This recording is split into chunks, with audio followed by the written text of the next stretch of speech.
We also have a huge issue with racial division in this country. We have a desperate need for African-American advancement and real policies on that. What Donald Trump is talking about is real conservatism. Conservatism is pro-Americanism.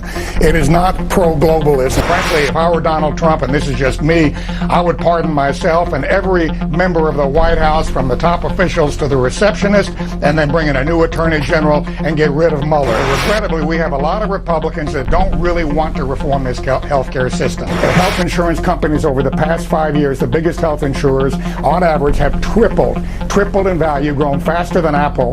That doesn't make any sense for pushing paper. I don't agree with everything President Trump tweets by any means, but I like the fact that he uses that platform. He's calling attention to the establishment media's avowedly, egregiously anti-President Trump bias. With the balance that you have now with Bolton, Pompeo, Mattis, you probably have a triumvirate for national security and foreign affairs that's the most formidable we've ever had. People are putting up with, gee, we can't question our wonderful Department of Justice and FBI. Well, wait a minute. Those are very powerful organizations that can threaten the civil liberties of all Americans. I've been calling for Sessions to be replaced literally for months. He has walked backward on criminal justice reform, which is terrible. He didn't name a top-notch person to head the Civil Rights Division. The average non-managerial employee at Walmart makes $14 an hour. The average factory worker in the United States makes $24 an hour. We overall have an $800 billion